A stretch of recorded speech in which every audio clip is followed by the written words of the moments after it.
Welcome to COVID and Climate Change Correlations, a weekly video podcast where I, Daniel Sanderson, engage in a stimulating conversation with post-Keynesian economist Steve Keen.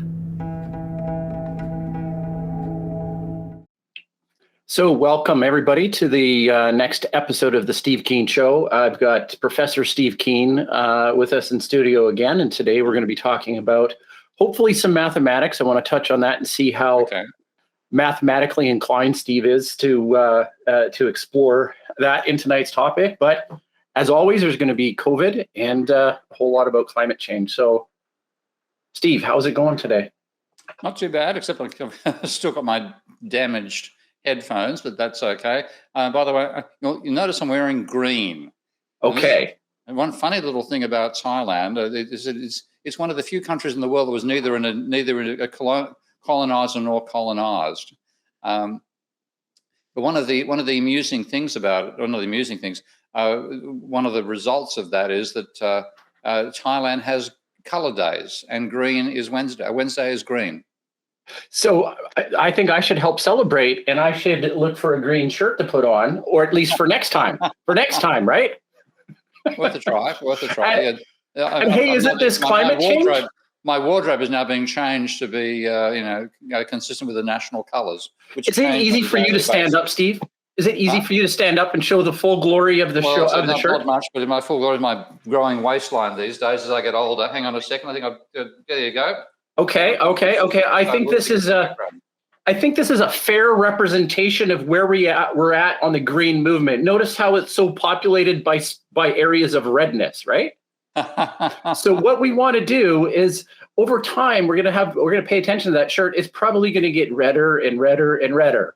It'll just fall apart. It'll just all. Yeah. It'll come apart at the seams. That's a bit more what I think is a decent analogy for climate change. Oh man, I spent some time on with a fellow thinker. I guess he's a Harvard educated younger thinker, conservative. And I'm just frustrated, Steve. I'm really frustrated. His name's not really important. It's in general the conservative mentality, and I share a mentality on the left as well. Right. I share the frustration that these two camps are so ideologically pitted against each other. The left is a power grab, and the right are, need to go to school kind of thing. And I don't know how to sensibly, talk to people. People are shutting down as soon as they, they understand, their government's not in control. Yeah, I mean, I'm getting sort of terminally frustrated as well, because it's obvious that that we're not going to respond to anticipations of how serious climate change can be, and the asinine garbage that neoclassical economists pump out is still what dominates policy setting anyway. So nobody's saying anything existential about this. So it's a bit like you're heading towards a cliff, and everybody thinks the cliff is 6 inches tall, and it's actually 6 kilometers tall, and that's so we make lemmings look intelligent. Yeah. You want to know my biggest frustration at this moment in time with the climate change movement? It's I don't even know if that's the right way to describe it as a movement. It's a reality. I mean, in so many ways. But I think that you've got the science, which is very accurate and very correct, coming from scientific organizations, and you've got a body like the UPC. You've got regulating bodies, and a culmination of all the greatest minds around the world coming together. There seems to be something that's overlooked. We know the problem.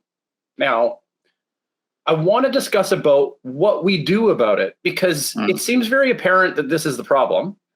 But what the left doesn't see, and that's saying that the left is the one, are the ones, predominantly pushing the climate change narrative. They're not really being honest about how hard it's going to be, and I think that's kind of a problem, a big problem. Yeah, I mean, it's also the delicacy of the system we're in, and the inability of people to consider all those interlinkages, even though there are some scientists who are aware of them. And like the one that I wasn't aware of, which is I think a scientist called Anderson, was just recently quoted from a paper from talk he gave back in 2015 about what could happen with various aspects of climate change. Now, one he said was, well, if the Arctic goes, an Arctic summer sea ice, then that will cause, and this alone, which is not what I've seen by other scientists, but he was the guy who first detected the hole in the ozone layer.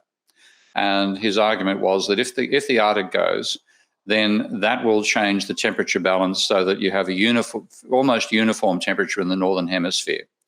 Not quite, obviously. The equator will be hotter than the Arctic, but still much, much closer to the same temperature now. Whereas, of course, it's 30 degrees plus in the equator and it's minus 20 in the Arctic. It's more likely to be sort of 32, 33 in the equator and 22 in the Arctic. And what that will mean is a wetter stratosphere. Actually, what you get is at the moment having a very, very dry stratosphere. And then in the substratospheric levels where we live, you have effectively a moist equator and a relatively moist northern hemisphere, a polar area as well. This will mean that you get a moist stratosphere. That's what causes a uniform temperature distribution. So you lose the three cells, by the sounds of his argument. You lose the Hadley cell, the mid-latitude and the polar cells. They become one. You have a moist stratosphere, and the moist stratosphere will let ozone-depleting chemicals we have created that are in the lower atmosphere get to the stratosphere where they could destroy the ozone layer. Now that goes, any life in the open will be killed by ultraviolet radiation. Not instantly, obviously, I hope. But with exposure to levels of ultraviolet radiation that are currently blocked by the ozone layer, that will go. So if that happens, outdoor life could become impossible.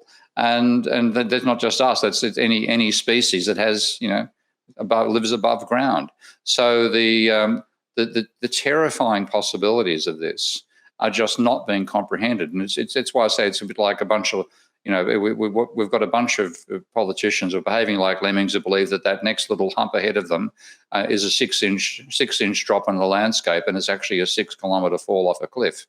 And there's just we are not willing to acknowledge that there could be existential threats facing us, so we trivialise them. And then, because we've trivialised them, we put them onto the next generation of politicians, which is where the 2050 targets come from. Yeah. So to give the listeners and the viewers a little bit of a preview, Steve's going to be taking up a new career as a politician, possibly if your plans successful. If your plans. So, are you excited about that? Are you nervous about it? What are your thoughts about the? It's a funny thing. I mean, I was when I was a student at Sydney University.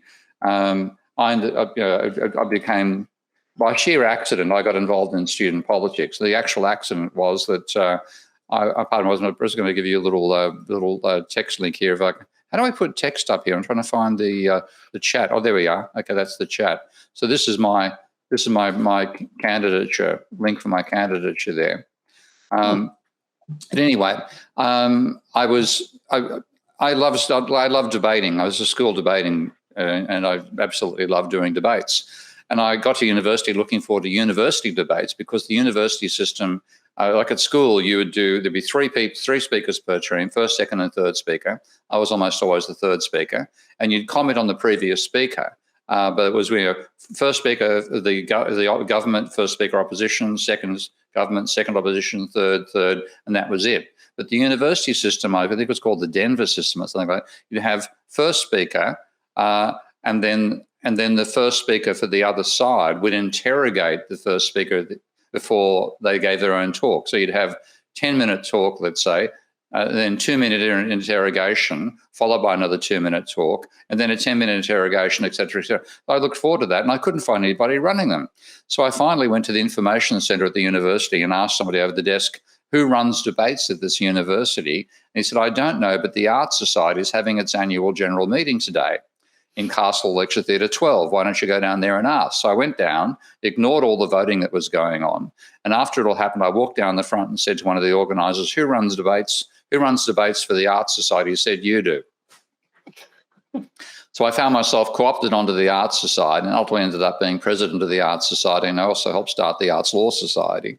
So I got involved in student politics that way. And then the student revolt began at the university over the teaching of philosophy. Are you aware of that, by the way, Daniel? No. There was a strike at Sydney University over the teaching of philosophy. Really? Yeah. I should have told her this a long time ago.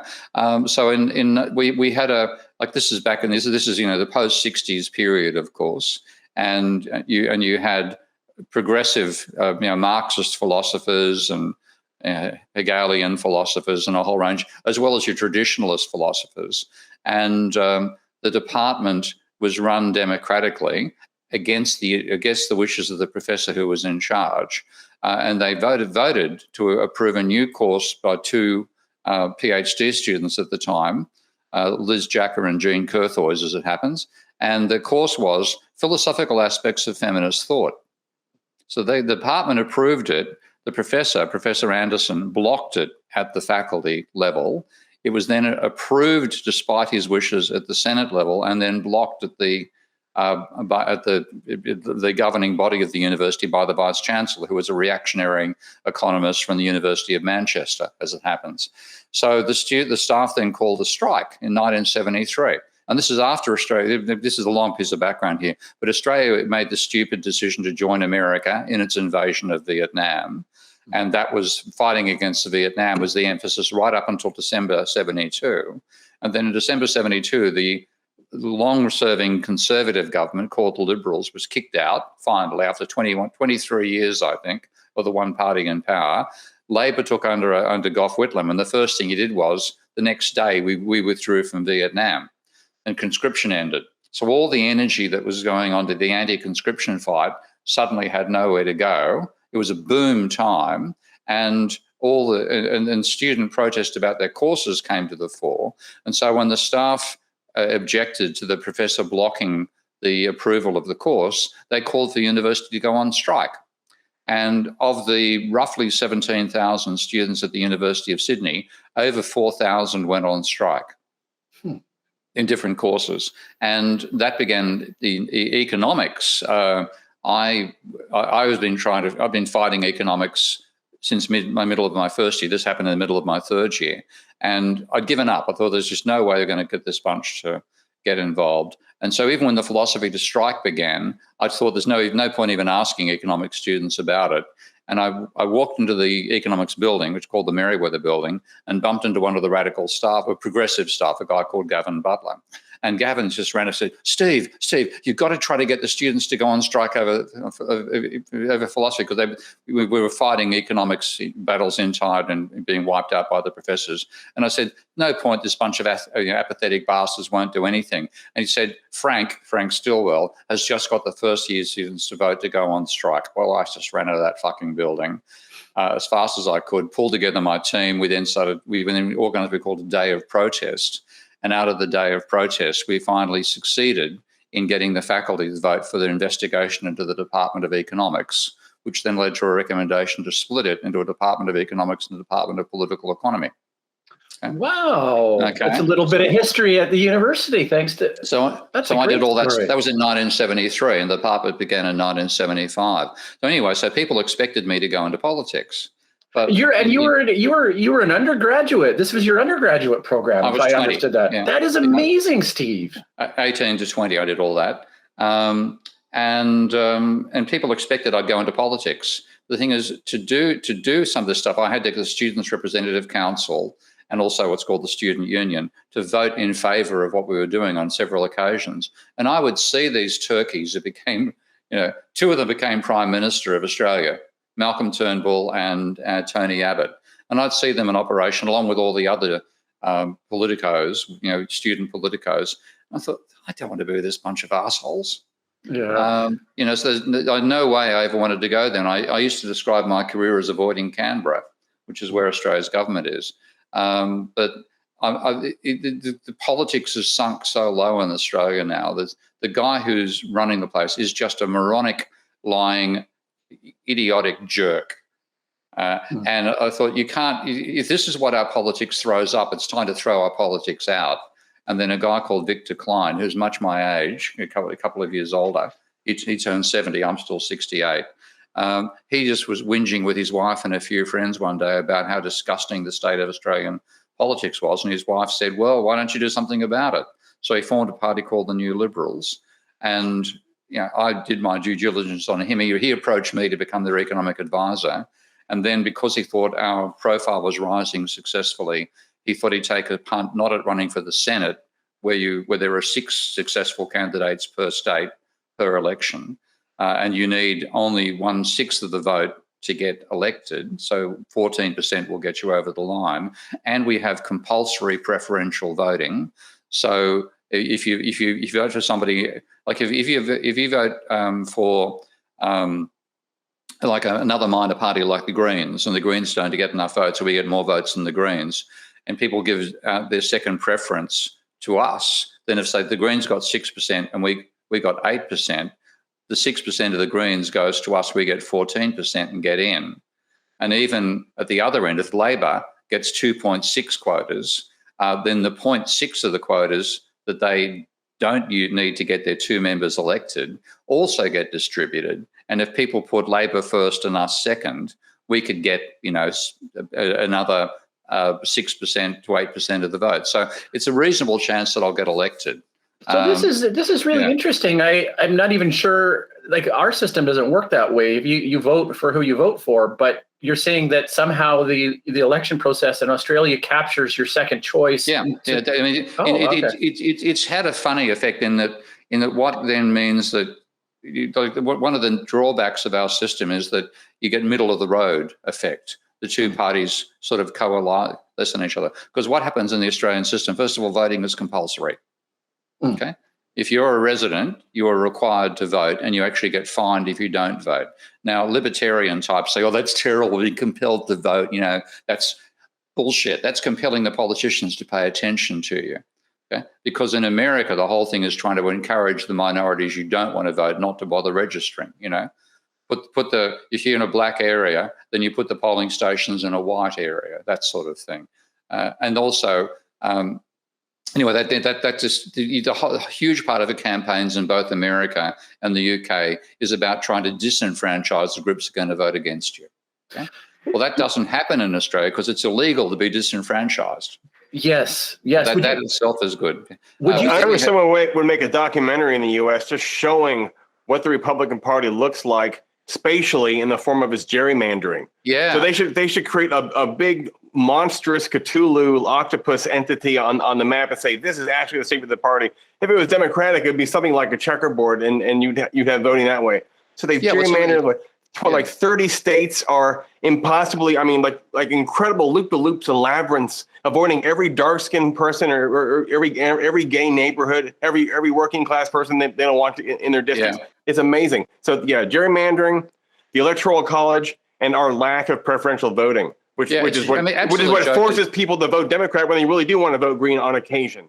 Sometimes they're ready to do it, but they're like, I wish I could vote for Bernie Sanders, but I can't, so I have to vote for Hillary. That type of thing. So there's many little props and supports in place to fuck up American voting. But the biggest of all now, since Trump, is having militia with assault weapons at the voting place, scaring black people off. It's just insane. And then just plain cheating. It's an absolute joke that America calls itself a champion of democracy with the ludicrously bad system it's got. So like the politicians decide what the electoral boundaries are. You have administrated at the state level. So if you have a state Republican administration. It's going to try to screw the Democratic voters. The fact that voting is not compulsory, so you try to disenfranchise and encourage groups not to turn up. It's awful. I mean, how anybody can call that a democracy? Jesus Christ! So that's a democracy. I'm a dinosaur. And it's so transparent here. The Republicans are out in public voting to make sure that when black people get off work, that the voting polls, they're closed. I mean, it's the most obvious stuff you've ever seen in your life. Mail-in ballots, make it illegal. I mean, it's just insane. Like Australia, our elections are on a Saturday, okay? Not on a bloody weekday. It's compulsory to vote, so you simply have to turn up unless you want to cop a fine. So all this garbage you guys go through, people being excluded and the voting being on a particular day. It's what, November the 4th, isn't it? Whatever day of the week, November the 4th. Why don't make it a bloody holiday? It should be a holiday. Yeah, that's right. It should be a national holiday, and that's change.org has that petition flying around. Everyone's voted for it. But, Democrats, Republicans eat at the same restaurants. They're kind of happy with the Electoral College because it prevents real democracy from happening, which might change things. Yeah, so like Australia's system, I'm not going to eulogize it in general, but it's certainly superior. So first of all, elections are on a Saturday. Okay, you must vote.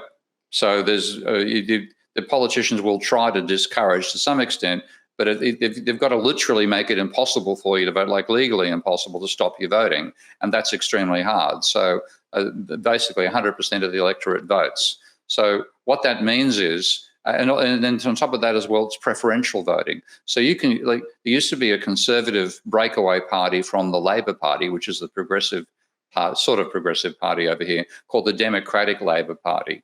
And they were right-wing Catholic anti-communists. My father was probably a member of them. Okay. Now, what they would do is say, vote for the Democratic Labor Party rather than voting for the Labor Party. So what people could see, they could say, the Democratic Labor Party would say, vote first for us, second for the Liberal Party, and third for the Labor Party, actual Labor Party, and fourth for the Communists, that sort of thing. Well, the voting is preferential. So if the Democratic Labor Party didn't get enough votes, then it would, if they recommend people vote for the Liberals, the vote would go for the Liberals. Okay? So the Liberals would get elected on Democratic Party preferences. But there's even a crazy case. This is a bit of history here. In 1963, the then Liberal Party leader, Robert Menzies, is probably the guy who formed the party, almost lost the election. He won by one seat, only one seat of the majority. And the reason he got the one seat was there was a leakage of preferences from the Communist Party to the Liberal Party. And if some communists hadn't voted Liberal rather than Labor in their second preference, the Conservatives would have won.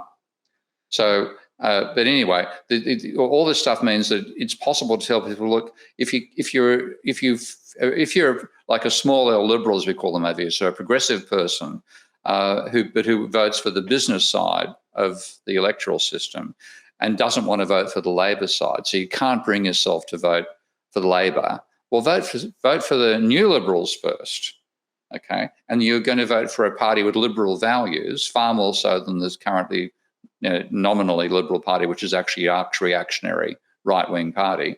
Vote for us and put Liberals last, okay? And that's feasible because people know their vote doesn't get wasted.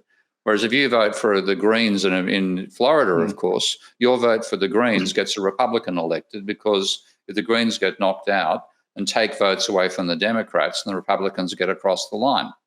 But that doesn't happen here, okay? I think that's brilliant. I think it's brilliant because I've seen exactly that happen, and exactly what Scott was talking about in America. Somebody like Bernie Sanders has a bigger hill to climb because almost virtually impossible, to scale that, the two sides of that, the Democrats and the Republicans. It's just, So we have a possibility of breaking that, and it's more complicated still because we've got a House of Representatives and a Senate just like you guys have. The House of Reps, just like you, is based on geographic regions, But even there, we have it's been corrupted to some extent by the Conservatives, but we have what's called the Australian Electoral Commission, which is a government bureaucratic system. They decide what the boundaries are, and the rules are that the smallest electorate can be no more than 20% lower than the average, and the biggest can be no more than 20% larger. So that constrains the possibility for gerrymanders, because you used to have, effectively electorates based on the site, on the geographic area. Well, if you have, if Brisbane, which is a city town, has the same area as Ipswich, which is in the country, you're going to get 10 Ipswich electorates per one Brisbane, and that favours Conservative voters. That doesn't happen here. So, and when the boundaries are redrawn, which they are periodically because of population changes and new housing developments and stuff like that, it's the bureaucrats who draw the boundaries, not the politicians. Imagine if you combined mandatory voting also with actually listing the actual policies that these people support online in plain language, like even in simple English, plus a universal glossary that would prevent marketing and spinning and propaganda. So you couldn't invert a term like the Republicans do in order to trick people. There would be a universal glossary, and all the policies would have to be on the same spreadsheet that you could scroll through, and there'd be a glossary or a legend just defining the terms in a simple universal public language. You need to have that also. Can you pass around what you've been smoking, Scott? I could do with some of that. Sorry, I don't think that's going to happen. But like in an interesting way, the Australian system and the New Zealand systems are both much more well-designed politically, and they date back to the formation of the countries. New Zealand was the first country on the planet to have women voting, by the way. Australia was number two. Okay, so the system began with much more democratic foundations, and in one of the states of Australia called Tasmania, that's a little island off the bottom of the country, they have what they call the Hare-Clark system for geographic, like the House of Reps. And in the House of Reps in Tasmania, I think in each of the seats there are either three or six that are elected. So what it means is even you get a more accurate representation of the political colour of the country in the electorates to the House of Reps, let alone the Senate. Whereas in the Senate, and this happens in the national level, there are 12 senators per state, and each of them half of them are elected at every election. So the term of a senator is 2 political terms. But because there are 6 being elected, then you need 1/7 plus 1 vote to get elected. Okay, so as a result, 14% of the population can get a senator, and then again, because of the fact that it's preferential voting, you might vote first. Like if you're an arch left winger, you might vote first for the Communist Party, and second for the Greens, and then the Communist Party doesn't get enough votes, but the Greens do, so you get a Green candidate. And what you'll normally get out of the 6 is 2 Conservative, which is the so-called Liberal Party, 2 Labor Party, which is supposedly progressive, and possibly 2 minority parties, 1 right, 1 left. And you therefore get your Senate is actually representative of the feelings of the state. So the odds, there's a reasonable chance I'll get elected. And end up having to deal with the assholes I avoided when I was back as a student in Sydney University in 1973 to 75. Would you get what kind of exposure to international policy do you think you would get exposed to? That's not a lot, okay. But what it means is I'd get a chance to make speeches in the Senate and to vote on legislation, and that's where it gets difficult, because one thing this optional compulsory preferential thing does is that it pushes the 2 main parties towards each other, because you get the majority of the votes by getting the majority of the population to vote for you, and what you get is a sort of bell curve effect that they both get pushed towards the average. That gives you a sense of mediocrity out of the 2 major parties. So the Labor Party, and this goes back, and I was actually involved in this. This goes not directly, but peripherally involved. 40 years ago, they got involved in forming what they called the Accord. And and this was under Hawke and Keating that it came to power. But the Accord was supposed to be like a Swedish or Nordic style social democratic policy that was in time to bring together the labor, the workers in unions, the management in business, and government as well, to just sort of collective management of the country. That was the idea of the court system. Now, that was taken over by neoclassical economists, and a lot of the Labor Party types were saying, "Oh no, we to win, we've got to be good economic managers." So what we'll do is combine progressive social policies with good economic management. And where did that good economic management from? First-year economics textbooks.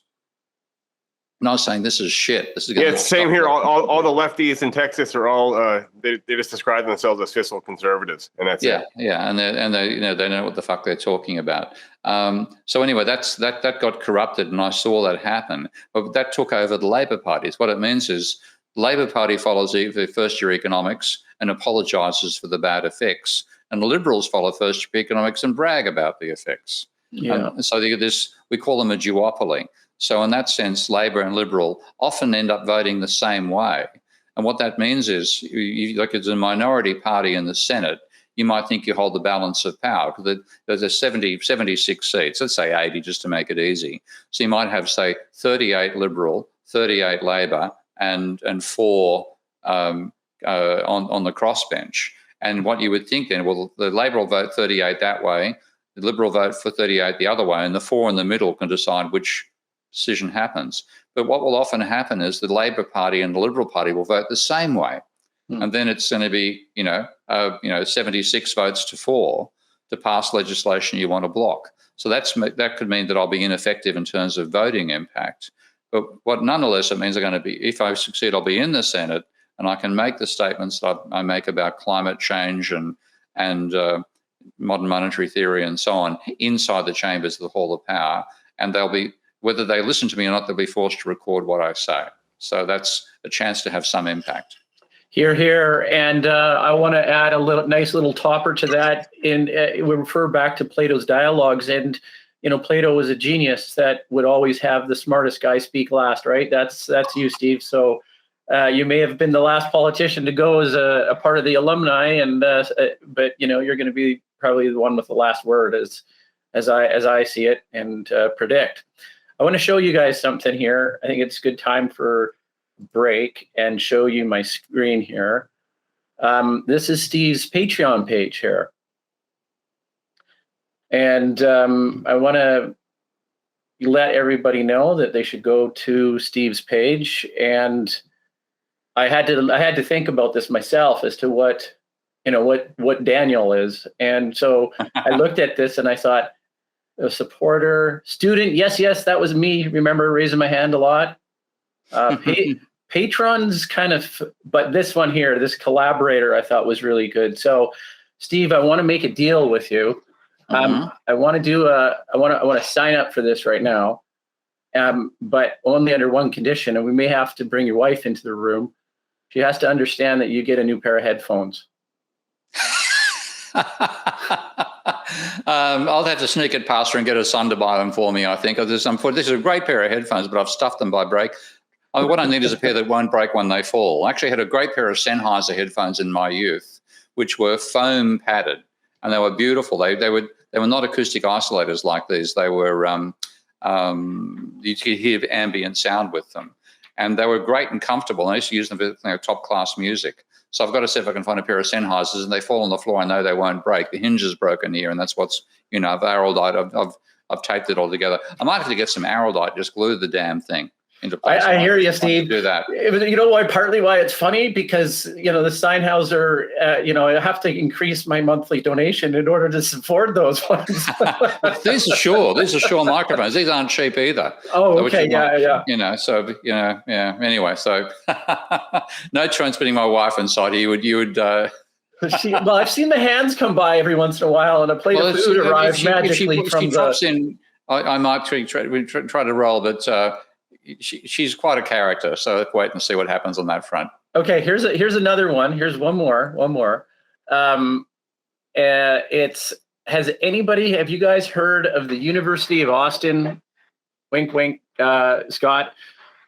They have this new program starting, and it's it's kind of like a non-degree granting school, I think, but it's a real left sort of invention. And I'll share the link with you guys, but I thought this was really interesting about the approach to that universities are actually taking in terms of trying to be progressive.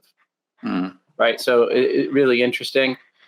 And then I wanted to actually talk about the deaths in the US versus deaths in Australia. And Steve, you and I have actually talked about this before. Yeah. We look at something like 757,000 deaths. Okay. Now, this is in the US versus 1,841 deaths in Australia.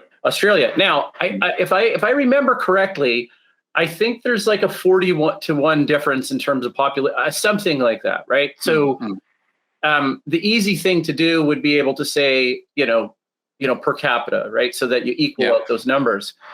And I really look at the two of these systems on how they handled COVID as almost opposite, right? The one was very liberal, lockdown. I mean, like Sydney sort of thing where they would just lock down and everybody was forced to, basically cease their movement. And and it really worked and it saved a lot of lives. Yep. So we jump over to the United States and people are screaming about their rights. And I just don't know, like, how can I show this and say, but there's that many, what other information are we missing here? It's quite obvious that there's like an order of magnitude increase in deaths based off of a US-led protect your rights sort of thing to a call it utilitarian, but I mean, come on, guys. You know where I'm going with this? Yeah, I know it is insane, and like when you see people rationalizing it, just makes me balk, frankly. But like in America, you pretty much got 1 in 200 Americans dying of COVID. Okay, you're not far from that level. What's the total death? 1.7 million? Something like that, yeah. Okay, that's about 1 in 200. Okay, so that's how many Americans have died because of COVID. In Australia, it'd be 1 in 20,000. So like 100 to 1 in terms of the death rate. And then to justify the fact that the higher date rate in America is actually a good thing, as well as this sort of, you can't tell me what to do. You can't tell me not to smoke inside a restaurant. You can't tell me not to drive drunk. You can't tell me to drive on the left hand. You drive on the right hand side of the road, don't you? Okay. You can't tell me not to drive on the left hand side of the road, et cetera, et cetera. Good libertarian principles like that. But also they'll say, well, there've been more deaths caused by the lockdown. So there've been suicides, blah blah. All of this is crap when you look at the numbers. But the reality is that in both countries, you could have drastically reduced the economic damage of COVID by just simply funding people being able to stay home and not lose an income. And Australia sort of did a half-baked version of that. So there were lots of ways where they made it possible for people to stay home and not go bankrupt. But lots of ways they didn't do enough of that. And so there's anti-lockdown sentiment here as well. So no country, probably the best country doing it would be New Zealand and Taiwan. Those are the two best countries on the planet. And what they did was try to minimize the damage to the individual for taking collective action.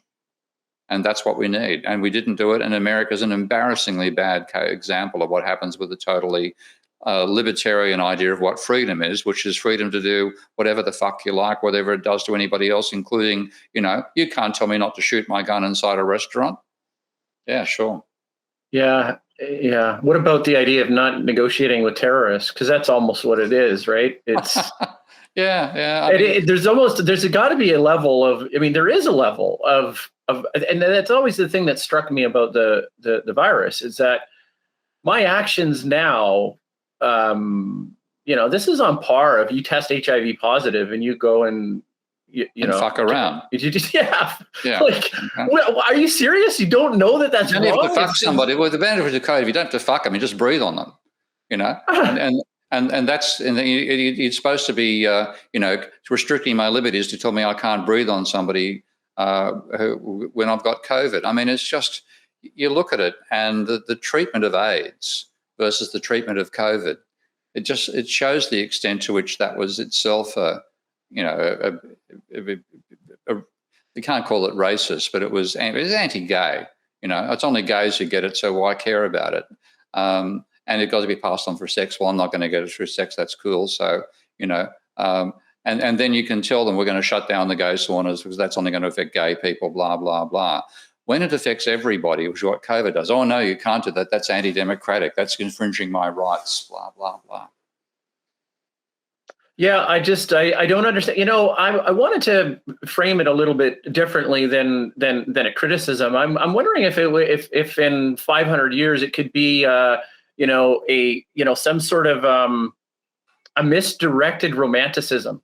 And yeah, that's partly. I think that's true. Yeah, it is. There's something about we're America, we're free, and we did, but it's like being filtered by something like that libertarian Ayn Randian thing.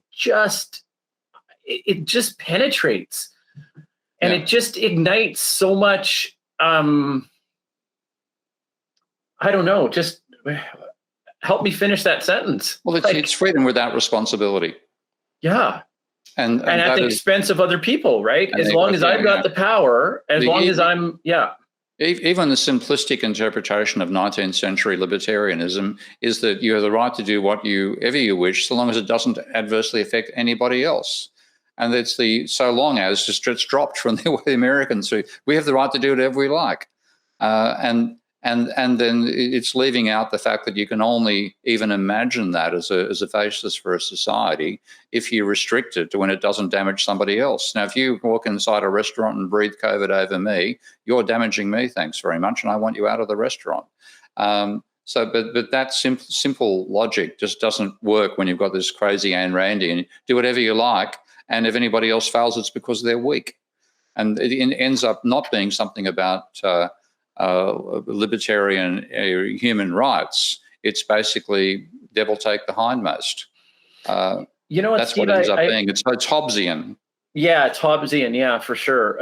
Although the Rousseauian thing, I think is just as maddening when taken to extremes, obviously. Yeah. But okay, so I'm thinking about legislation and law, and I'm thinking about the progression of removing tobacco from our societies, right? And there's so much that had to be done in that series of Madman that was about those times of trying to soften the damaging effects and hide and spin and market the thing around, these kinds of things, right? But what you've got with the campaign of smoking is you start to move that through the court system. Mm-hmm. But we're making a claim that it's a health and safety issue related to like the virus, the same thing. Like there's a health and safety issue to clusters and population.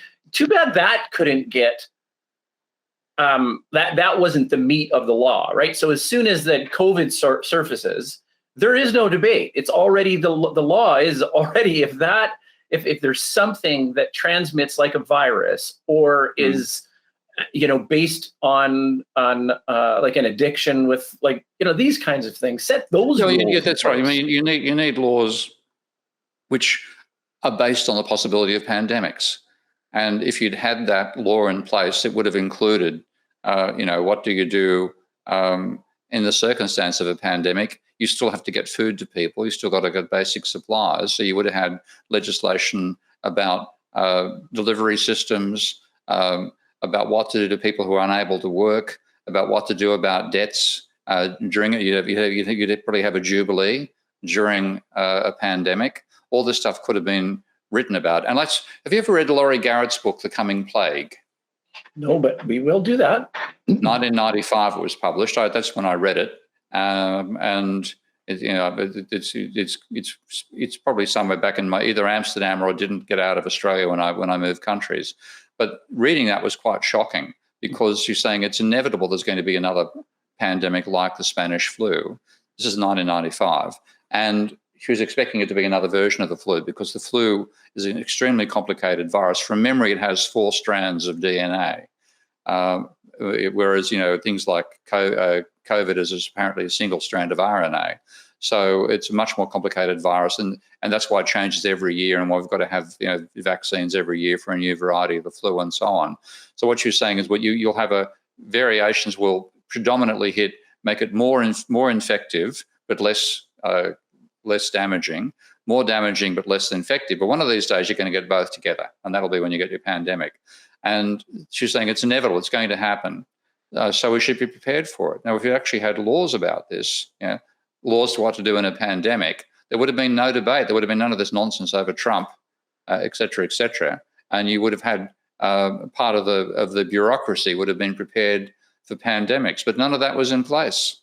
Yeah, it would give you the ability to focus on preparedness, on reaction, and how do we deploy, and these kinds of things. And I think that would be a much stronger role for the government. I don't know. It seems to be virtually impossible to.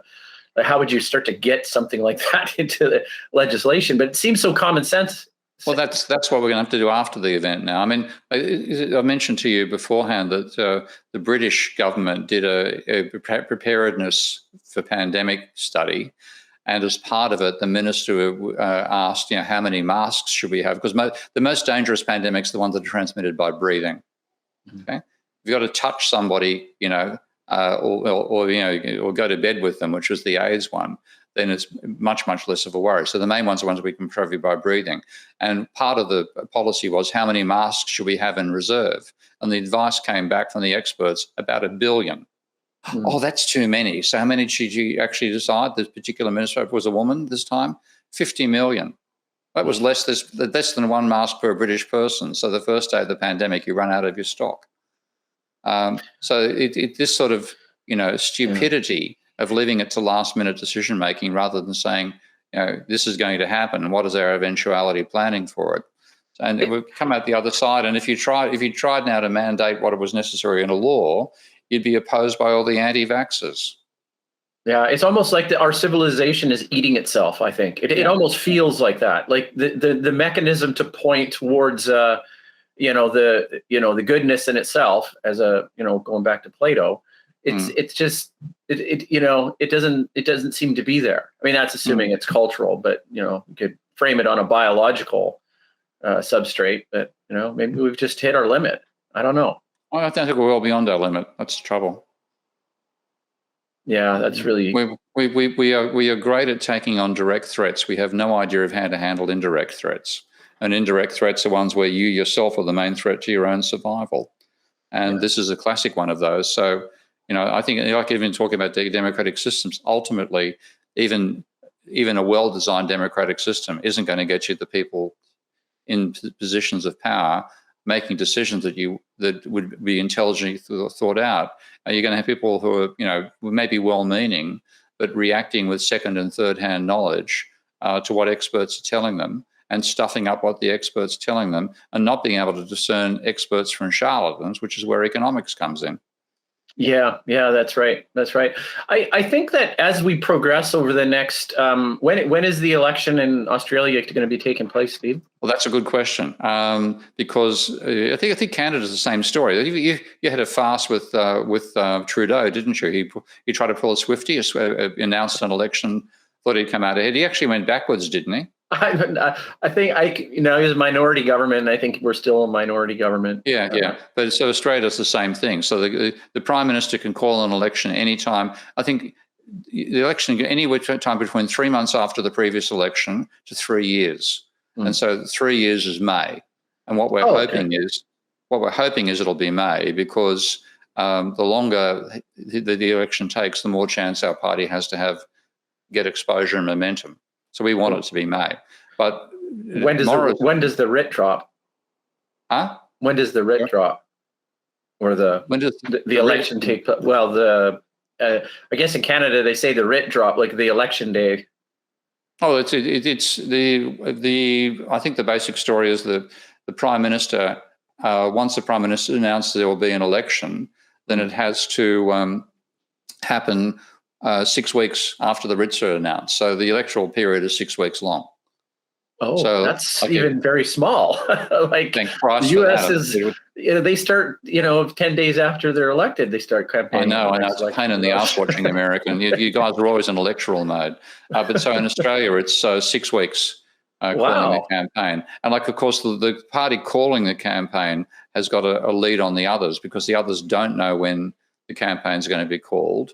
And the others do know. So like if they're going to call it 6 weeks out, they might start planning from 12 or 18 weeks out. So they're trying to set up all the legislative stuff, all the advertisements to favour the incumbent side. So it's still that's one part of the system that definitely is biased in favour of the incumbent, which wouldn't happen if you had a set electoral term like you have in America or now the UK. The UK's got a half-half system, but anyway, we're hoping it'll leave it to May. But the thing is, Morrison is a turkey. I've met some intelligent turkeys, but he's a dumb turkey, and he could well decide he's going to call a spring a surprise election, have a whole lot of stuff lined up to try to target different segments of the population and get them to vote for specific reasons, and then the sum of all those votes will get him elected. He looks like he's going to electoral campaign now. So if he did, the election could be, say, 8 weeks from now, and that'd be a pain, because that's before I'll be back on the electoral roll. See, I've been overseas for so long and not living in Australia right now, I couldn't stand for election at the moment. I've got to be a voter. I've got to go back and get re-registered. And if they call it too soon, then I won't be able to stand. Oh, I see. Yeah, so it's got to we're hoping for May, because there's a lot of stuff that Steve still needs to do. Check this out. I'm going to share my screen once more. Are you familiar with Brett Weinstein? Name rings a bell, I think. Let's say. Okay, so he and his wife Heather host a podcast called The Dark Horse. Wildly successful. He's a progressive. This is just a site that I came across because I did a Google search for his Unity 2020 campaign.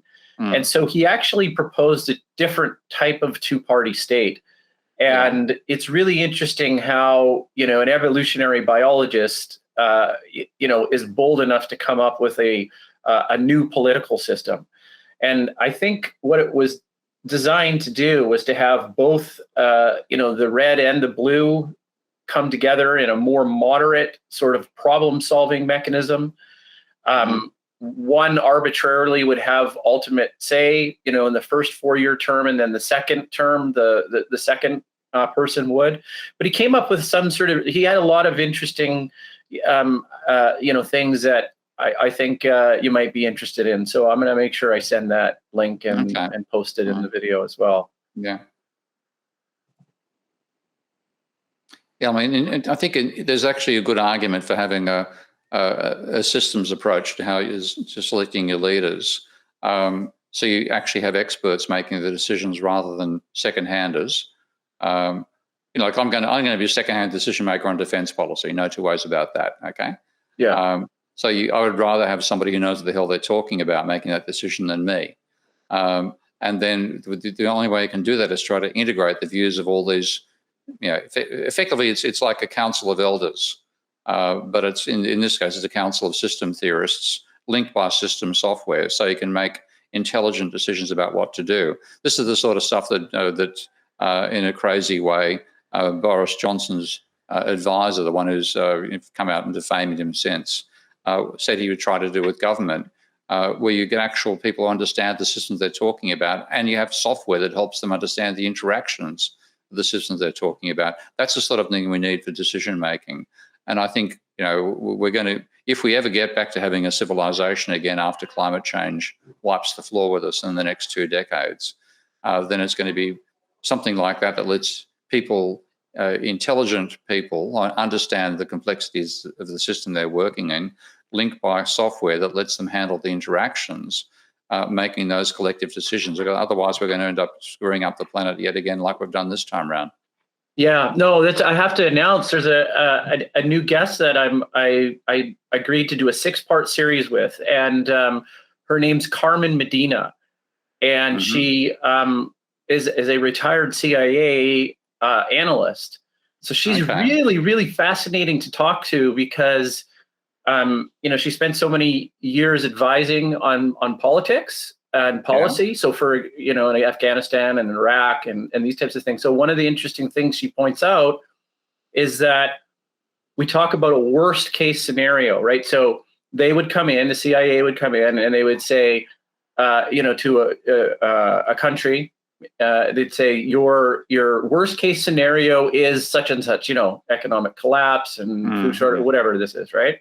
Anyways, it happens, and they go back to the CIA and say, "Hey, wait a minute, you told me that was the worst case, right?" And they go, so they're like, "Wait a minute, do you understand that the worst case doesn't mean less probable? Did you think that it was less probable?"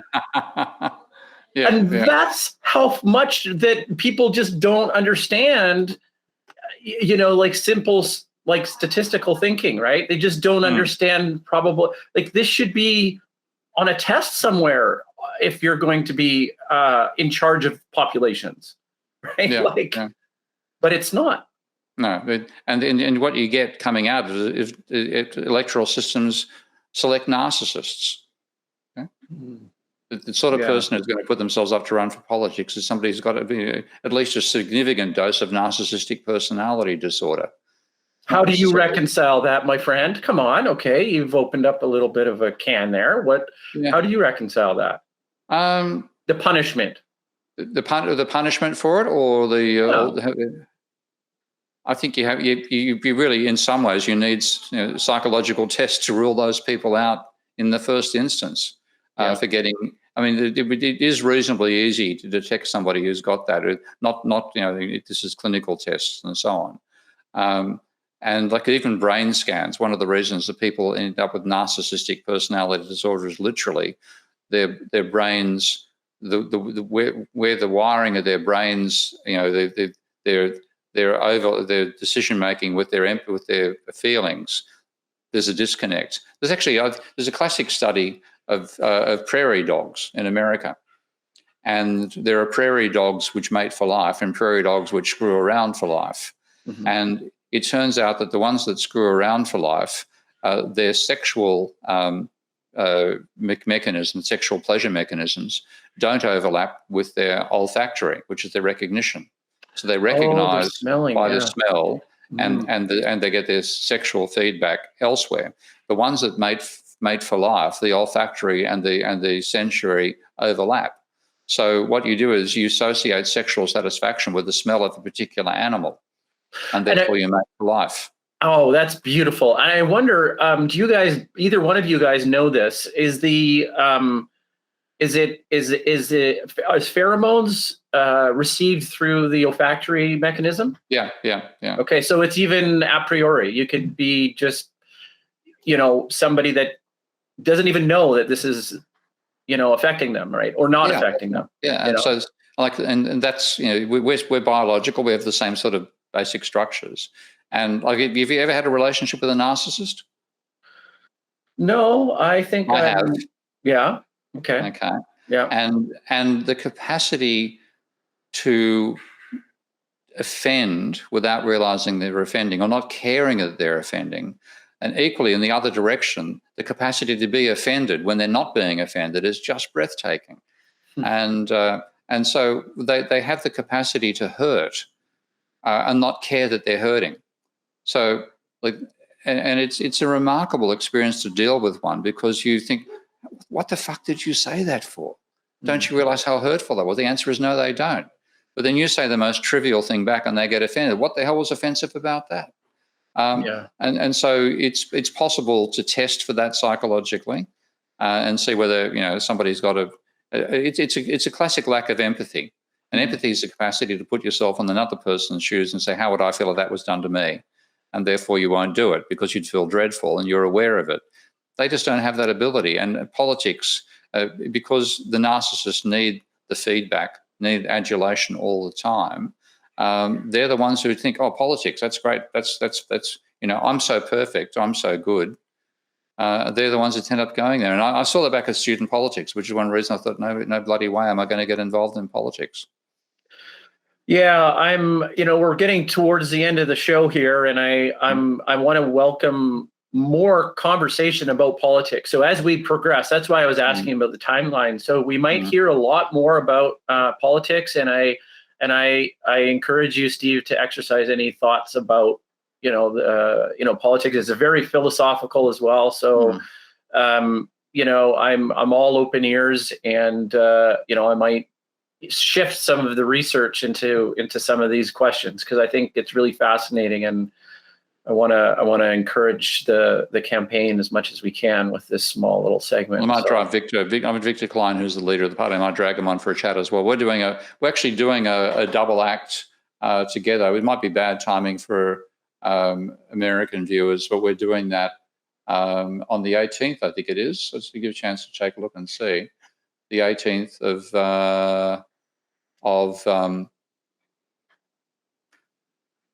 November. So with a guy called Martin, Martin's last name.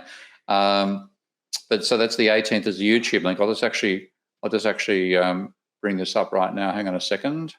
So this is going to be our discussion on the 16th of November. So that's going to be, I think it's 8 o'clock Australian time, which is 4 p.m. for me.